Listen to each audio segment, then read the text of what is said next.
God's plan for our kids. So God has a plan for our children, and so we want to be able to understand how to approach raising our kids from the perspective that there is a plan, and also then how to convey that to them. So let's invite His presence. Heavenly Father, we just want to pause right now, and we just want to say, God, thank you, because there is such a wonderful sense of security and peace when we know that you are in control. Because there are many times as we're raising our kids, it just doesn't feel like it's under control or that it's going to turn out well. But Lord, thank you for your assurance that it will. And so we just invite you right now to speak, and we pray that you would just bring up things in our session today that we never thought we would talk about, but it's exactly what we need to talk about. So we invite your presence right now to speak to us. Thank you that your Spirit dwells here within us, and that you bring things to our minds. We have the mind of Christ. Now, Lord, we want to live from that place. So thank you in Jesus' name. Amen. Amen. All right. Okay, so we're going to do a little quick review.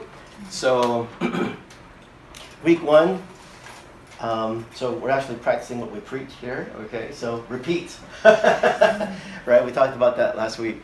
So week 1, we talked about drawing straight lines with crooked sticks. And we were saying that that Israel, despite its sin and disobedience, very, very crooked, right? And all of the consequences of that, yet they were able to withstand an insane level of disruption in their society and in their religious experience, and eventually would become the most successful and prosperous democracy in the Middle East. And the reason is because of the Shema. Because in every Jewish household, you just have these parents that are totally focused on raising their kids, in the Lord, teaching them to love God with all their heart, soul, and mind and strength. So how do we fulfill our assignment as parents despite our own shortcomings? Well, it's not about being a perfect parent. Instead, we want to connect the heart of our children with the love of the Father. So we don't want to really make it about us. We want to say our whole reason for walking alongside our kids is to help them connect with the Father, right? So we want them to listen to us, and that probably works until they're about 8. But then after that, they begin to have their own mind and have their own thoughts, right? Right. So we know that when they're young, works fine, to spank them, because they just get it in their head that they do something wrong, bad things happen. So if I misbehave, something bad's going to happen. So pain is associated with disobedience. That's good. You want that, spare the rod, etc., right? However, when they get a little bit older, that doesn't work. We need to be able to have a conversation with them and start to talk and have a discussion with them. And the whole purpose of these conversations is to ask them about their relationship with God. So God brought you here. What is God saying to you about this, right? So you're asking those kind of questions. Is this helping you in your relationship with God? Or is this not helping you in your relationship? I know that, this is not real. Okay, good. Just, stay in the office.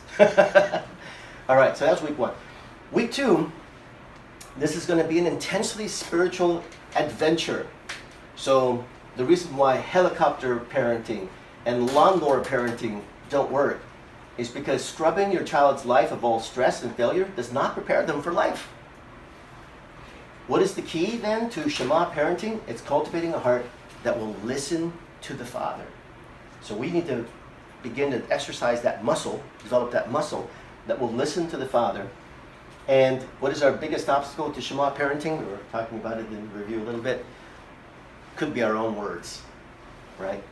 And these words are born out of worry and anxiety and anger and flesh, etc. So last week, best and worst practices. And to summarize, it's 4 key words. Listen, love, and we could say covenant, and then repeat. Right? It's like straight out of the Shema. Listen, love, covenant, repeat. Listen, love, covenant, repeat. Repeat after me. Listen, love, covenant, repeat. Yeah, so we're always listening first before we talk. Okay, that means this is prayerful, right? And we ourselves are loving God passionately. We want to be in that place where we are all in for the Lord. So we're not just all in about parenting, we're all in for God, for Jesus. And then when we say a commitment to covenant, we're thinking of covenant more in terms of our covenant with Him. So the reason we obey is out of our love for Him and out of our relationship with Him. It's not just a commitment that we might have to principles or mission or values, but it's a covenant that we have with the Father, with our Father Himself. And we want to pass that on to them. And then we want to have these like repeat conversations. So just because you said it once doesn't mean they got it. So then we talked about the brain, how the brain works. Yeah, so the brain works from back here and then works its way forward this way. And the very last part that develops is the prefrontal cortex, which is unfortunately executive functioning. So all their decision making is here in the very front, which is the last thing to develop. They will not develop that until they're 25 years old. So that means they need you every step of the way to like figure this out, you know, and especially with their spiritual life. Okay, so this week we're talking about God's plan for your child. There was a plan, right? There's a plan, and so let's just talk about that. Let's understand what that plan is about. Not that our kids all have the exact same plan; they don't. But here's the key passage of the Shema, which we're just going to review. Let's read this together. Ready? Go. Listen, O Israel, the Lord is our God, the Lord alone, and you must love the Lord your God with all your heart, all your soul, and all your strength. And you must commit yourselves wholeheartedly to these commands that I am giving you today. Repeat them again and again to your children. Talk about them when you are at home, and when you are on the road, and when you are going to bed, and when you are getting up. Okay, good. Right there. That's what we're trying to fulfill and cooperate with the Lord on. Okay. Now, let's continue. And let's read this part here. This is like one of the passages for today. Ready? Go. Tie them to your hands and wear them on your forehead as reminders. Write them on the doorposts of your house and on your gates. The Lord your God will soon bring you into the land He swore to give you when He made a vow to your ancestors, Abraham, Isaac, and Jacob. It is a land with large, prosperous cities that you did not build. So here, well, just a quick comment about verse 8. What's that all about? That's basically about remembering. Okay?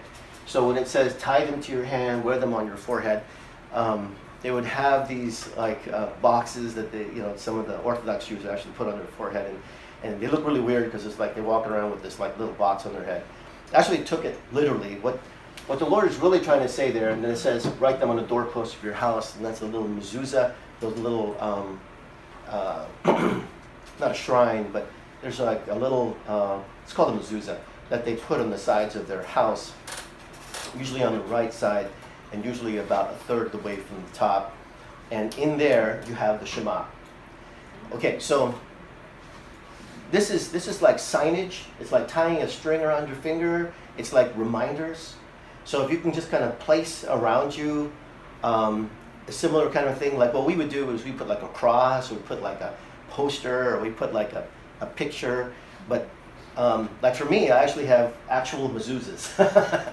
So I have friends from that they would come back from trips from Israel.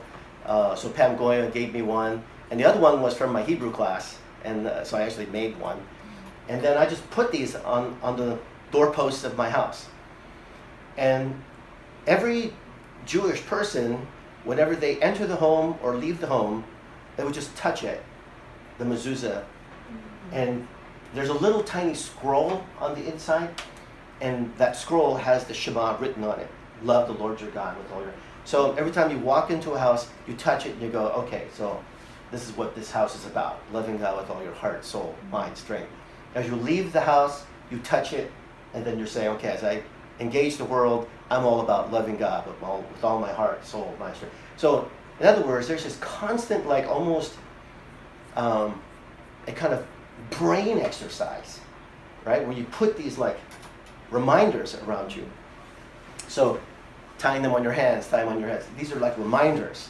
So we're constantly being reminded, and we're surrounded by these reminders. Ah, that's right. I'm going to focus on this. Oh yeah, that's right. I'm going to focus on this. You may want to put like something above the beds of your children or something, you know, or just something to remind you, hey, I want to connect my child with the love of the Father. Just, you know, so that's what that's about. That's verse 8. And verse 9. But here in verse 10, the one that I highlighted, it says, the Lord your God will soon bring you into the land he swore to give you when he made a vow to your ancestors, Abraham, Isaac, and Jacob. So notice that he's speaking in terms of a future plan, right? So God's got a plan for his children, Israel. And this is right from the Shema paragraph, like that same chapter where the Shema is found. And that the Jews would one day live in Israel. They would have their own land. Okay. Now, did that come true? Yes, it did. In fact, continues to be true to this day, which is amazing.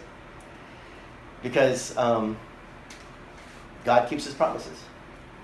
And he said, I am going to bring you into this land, and it's a land flowing with milk and honey. So this was the future plan that God had for his children, and it came to pass. What does that tell you about God's plans? Yeah, we're starting to get a clue as to where this is going. Okay, so I just wanted you to see that. Then here's Jeremiah 1:5, and I really love this passage when it talks about our God's plan for our individual lives, and we're talking about our children today. Okay, so let's read this. Ready? Go. I knew, don't worry about that yet, you before I formed you in your mother's womb. Before you were born, I set you apart and appointed you as my prophet to the nations. So this is God, and he's talking to Jeremiah about the plan that he had for him. Okay? Now, this word, I knew you, so it's interesting because he's not born yet. He's only like a zygote. I'm not sure what stage he's in, but like, so basically, he's in his mother's womb, right? So this is all prenatal, and God is already saying that I knew you. Now that word to know you is the word yada. Go ahead and say yada. Yeah. We're speaking Hebrew now, okay? And it means intimate knowledge. It means that God is already interacting with Jeremiah from the womb. So you wonder like why it is that Christians have such a strong stand on life, versus abortion. It's because of passages like these. So we know that from before children are born, there's already a plan for them, for every child, right? So this is true about your child. So the Lord already knew your child before your child was born. And then there's this word, formed you. So he knew Jeremiah before he formed him. So, in other words, before he even has come into any kind of physical existence, this is like before he's conceived, right? This is preconception. God has already conceived, in a sense, right, of what Jeremiah was going to be before he was actually physically in this universe, right, in his mom's womb. Before, and what does it say? It says that it was that Jeremiah was formed by him. Now that word formed, that's the Hebrew word yatsar. Go ahead, try that. Yatsar. Okay. So now you know yada, which means to interact with you intimately, to have like personal interaction with you, personal, first-hand experience, right? The famous use of yada that really illustrates this is Adam, yada, Eve, and she had a baby. Same word. That's the same word, right? Okay, but it's to know in the biblical sense. All right, so, but that word formed, yatsar, this means a kind of squeezing or a kind of molding or shaping. So what this means is a determining, right? A determining of the child's purpose. So that's what that word yatsar means. It means that God was the one who's determining, forming, shaping your child, right, in the womb into the person that he wanted your child to be. Here we're talking about Jeremiah, but that's true for all of our children as well. This is exciting, right? So think about it. I mean, you thought, you just had like a wonderful time with your spouse, you're having your honeymoon or whatever it was, and you got pregnant, and you thought, okay, that's awesome. But actually, there's a whole lot going on there, like in the spiritual dimension, where God has this plan. And the way that we like to explain it is, we like to say, God already had like an idea of what He wanted your child to be and to do. So in other words, He had a purpose already, and then what He did was He designed your child to fulfill that purpose. So in the case of Jeremiah, what does He say? Okay, let's take a look at this last part here. So it says, before you were born, I set you apart. That's the word kadash. I say kadash. Kadash means exactly that, to be holy. All right, this is a kind of like a consecration or setting apart for God's purpose. So before you were born, Jeremiah, and we can put the names of all of our kids in there, I already set you apart. I kadash you for a certain purpose. And then it says this other word here, and then I appointed you. Okay, this is the word that I love the most in this passage. Okay, so the word in the Hebrew for appointed is Natan. Go ahead and say Natan. Natan. Yeah, now what does that sound like? Nathan. Exactly. It's where we get the word or name Nathaniel, right? And Nathaniel means the gift of God. Natan means a gift. So, and what's interesting is sometimes in English translations, they will translate Natan as ordained. Have you ever thought of your child as ordained, like to the ministry? So, not a formal, ritualistic ordination like we do in church, but there is a certain purpose for your child, and God has already ordained your child to be a certain minister of some kind, a servant of His. They are set apart to serve Him in some way, right? And I don't want us to lose this. That word Natan has a real strong sense of gift in it. Okay? Gift.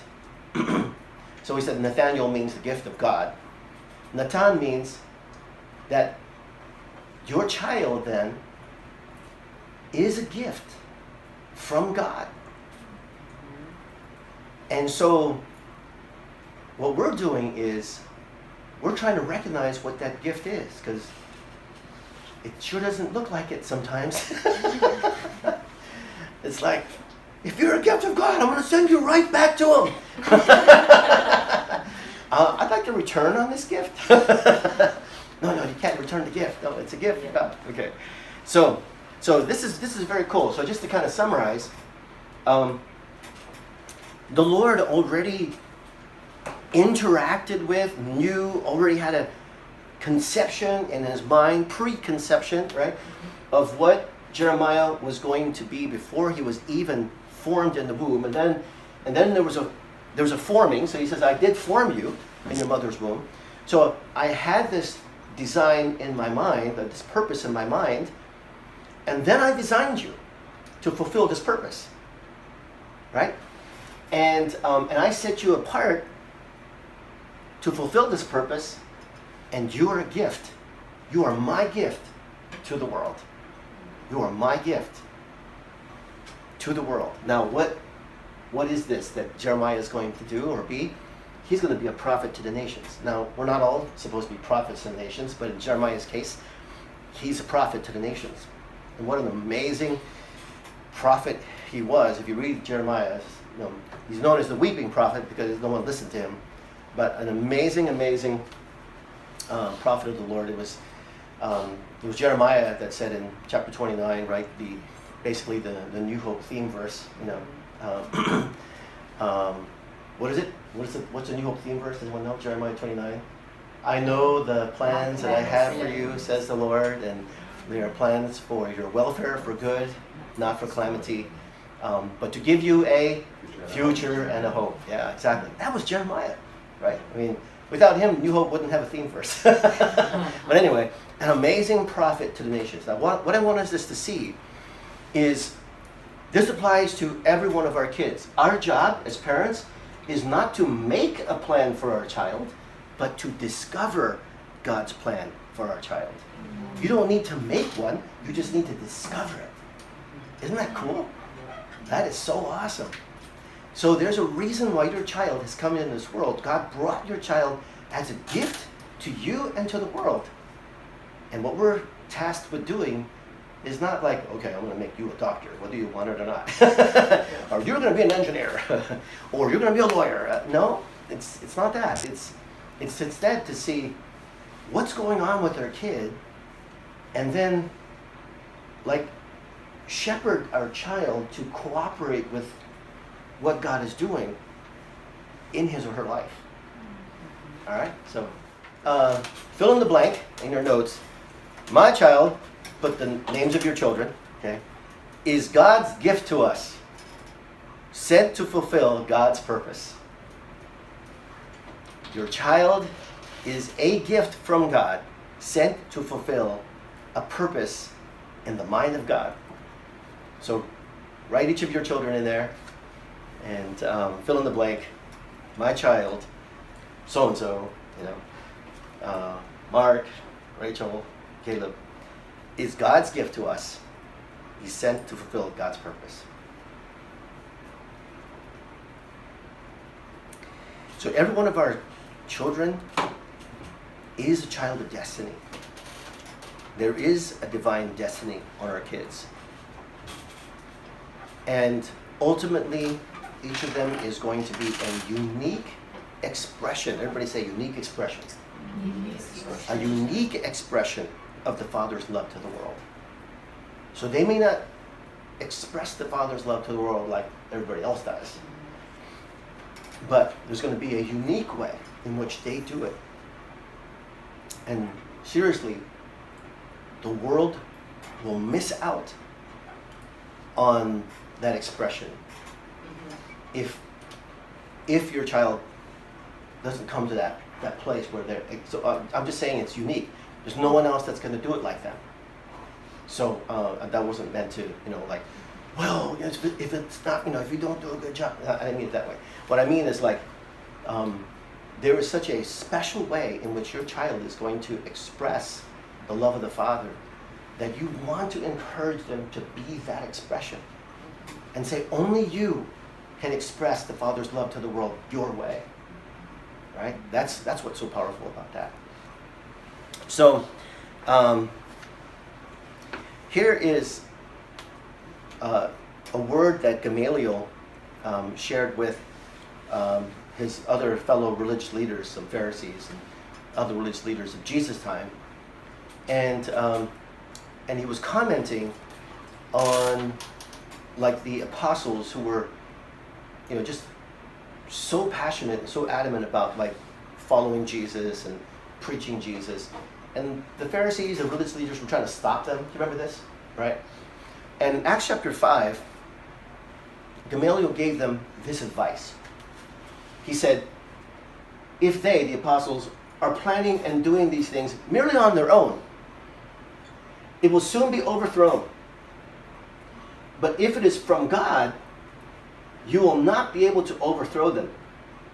You may even find yourselves fighting against God. So the reason we want to pursue God about his plan for our child is because that plan is a God thing. And God things are unstoppable. This is what Gamaliel is saying to us. He was advising his fellow religious leaders, and he was saying, these apostles, right? Okay, we're not sure whether they're from God or not. If they're not from God and they're just doing this on their own, you know what? You can just leave them alone because it'll just collapse all by itself. If it's a human thing, it'll just fold. You don't have to whip them. You don't have to jail them. You don't have to imprison them. It's just going to fold on its own.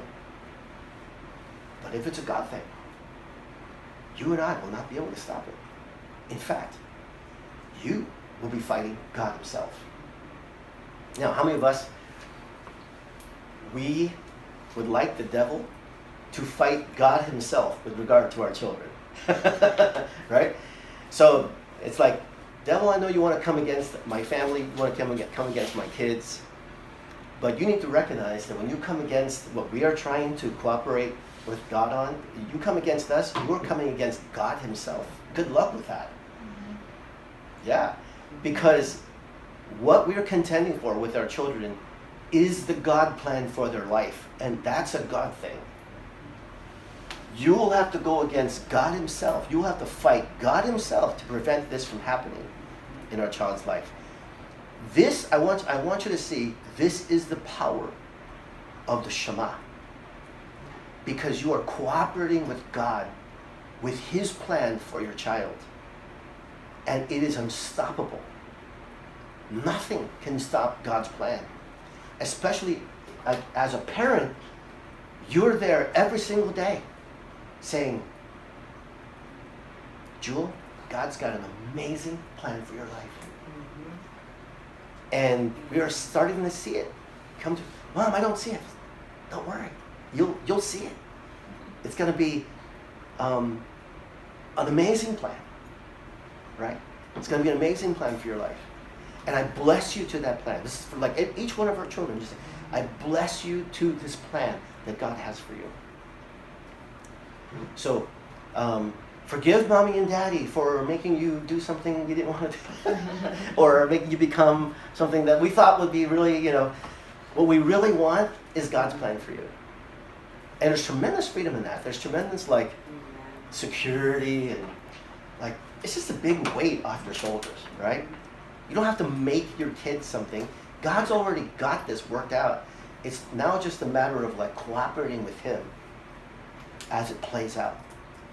What's your role? Just pray it. Kingdom of God on earth as it is in heaven. Just pray it into existence. Just pray that into your child. Bless your child with that every single day. Right? As they wake up, on the road, sit at home, before they go to sleep. And then every now and then, you'll see them just do something, right? That looks like a little bit of a indication of God at work in your life here. So I remember, I think I told you guys this story in church, but when Mark was interested in playing guitar, he was around 9th or 10th grade. I happen to know Pastor Mark Taransky. He's a guitar player, very professional. And he was going to teach a class, and the class was on teaching worship guitar, right? And so Mark wanted to play guitar. And so I said, hey, Mark, if you're interested, why don't you take a few lessons with Pastor Mark Taransky? And he said, learn to lead worship with guitar, right? And I remember this conversation to this day. I said, Mark said to me, oh, Dad, yeah, I really want to learn how to play guitar, but I don't want to lead worship. I do not want. See, this is really funny to us because we know where it all played out. All played out. But he said at that time, it was just like 9th or 10th grade. I'm not going to lead worship. Or, no. I didn't mean to say that you were going to lead worship. Or, guitar is guitar. Learning chords. It's just like it's interchangeable. You can learn chords for Hawaiian songs, worship songs. It's the same chords. You're just learning how to play chords. That's all. Oh, okay, I can do that. Yeah. Okay. So he went over there and he started playing guitar, learning with Mark Terensky. And I saw him at home, with my guitar, and he was learning how to play chords. So now fast forward this movie to his senior year. So all this time, never made him lead worship, nothing like that. He just liked music.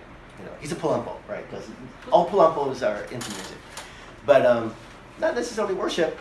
And so fast forward to his senior year, and you remember the old days we used to have baccalaureate. You remember baccalaureate services? That's where the Christian kids at the high school would have like a Christian service to send them off, to college or into their careers. We used to do this at Mililani High School. I used to lead some of those and talk to some other Christian parents, and then we would get the cafeteria. And so I don't know if they still do those. I've kind of lost touch, but I remember at Mark's baccalaureate, he and a bunch of like Zeo kids, right? This one was like Kevin and Seth, and anyway, a bunch of them were up there, and some other kids from other churches as well were leading worship. They were leading worship at this baccalaureate service in his senior year. And I still have this, I think, on his grad video, where he actually said a prayer in the midst of that worship over his fellow students. And I thought to myself, right there was just a little glimpse into the future of Mark Palumbo. I thought at that time, I go, hey Mark, that was really awesome. Hey, you're leading worship. You remember back then, in 9th grade, you said you didn't want to lead worship, but look at you today. You did great. That was really awesome. And and he still didn't become a worship leader necessarily for quite some time. But you could see, right, God's plan just kind of unfolding, in his life. And then he was always a great storyteller at home, but I never put him in any kind of situation where he had to like teach or anything like that. I mean, we didn't have Zeo like you have it today. Zeo is awesome today. We didn't really have it back then. But he went to Bible college, and it was there at Bible college that the Lord just helped him recognize a speaking gift that he had.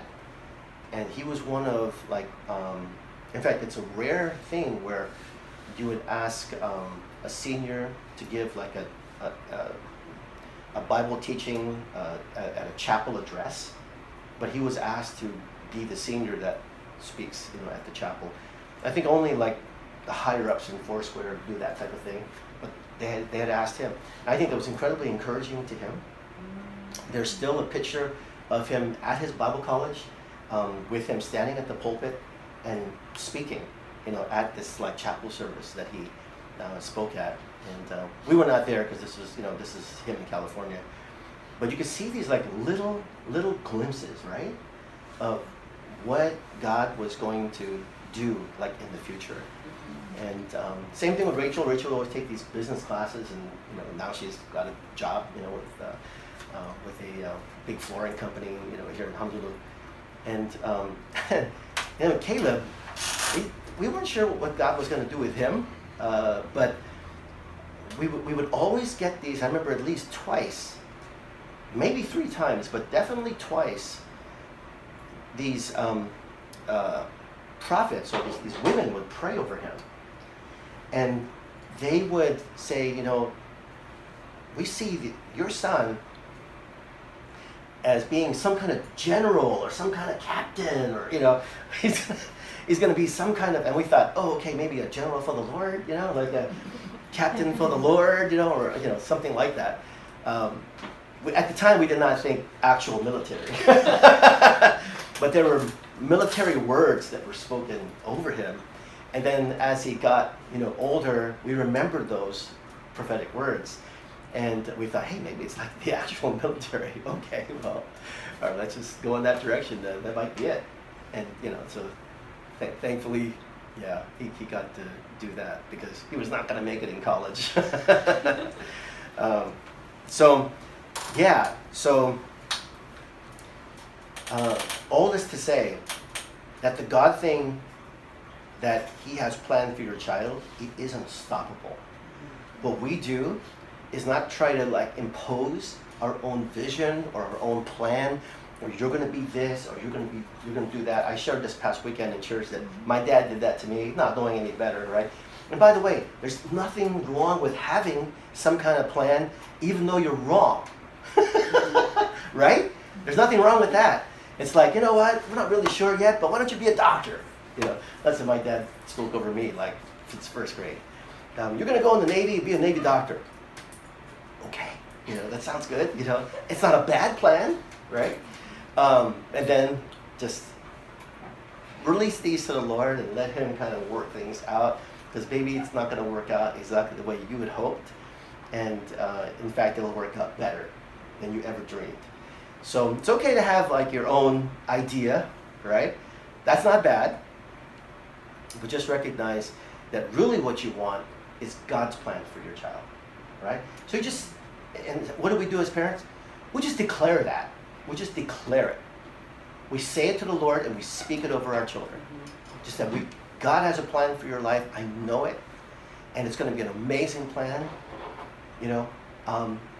Daddy wants you to be a doctor in the Navy, but if that doesn't work out, that's okay. That's perfectly fine. You can do that. That's good.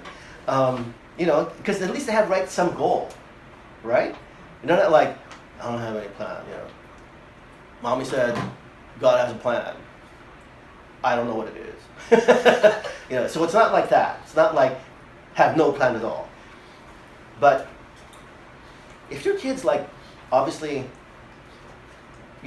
showing some early gifting or some early talent in something, oh my goodness, just jump all over that, So that little bit of thing there that Mark did with his guitar, I was all over that. I was that was awesome, man. That was really great. Yeah, well, okay, and so if your kid does something with math, or your kid's good at, computer science or whatever, like Caleb, he's amazing with computer graphics. So I know he's doing C-130s for now, but man, he has some kind of future, I believe, in computer graphics, video. He makes video intuitively. I said, who taught you how to do this? And he goes, I don't know, I just did it. And he posts them on Instagram. I go, dude, you can make money off of this. This is really that good. This is really good. Oh, well, thanks, Dad. I'm trying to steer him in that direction. Maybe he'll make videos for the Air Force. I'm not really sure. Training videos or recruiting videos. I don't know. But oh my gosh, he's got a gift. And Rachel's got this thing about money. She's got a business entrepreneurial acumen. So every morning is, how's my little millionaire doing this week? How's my little millionaire? Chen, you shouldn't be smiling. You're Chinese. All right. Yeah. That's what you say to your kids all the time, right? This is Gamaliel's observation, and he is absolutely right. If it's a God thing, it's unstoppable. If it's a human thing, it will fail on its own. Okay? So if our human plan for our child flops, we're fine with that. We want God's plan, right? We want God's plan. Okay. Okay, so I'll show that to you a little bit later on. Glenn Ford plays Jonathan Kent, and he's talking to young Clark Kent, right? Of course, he doesn't know who he is yet, doesn't recognize that he's Superman, right? And he has some, and all he knows is he has super speed, he has super strength, and he's trying to figure out why he's on this planet. So he's having this conversation with his dad, Jonathan Kent, about his plan for his life, right? Or someone's plan for Clark's life. So watch this video.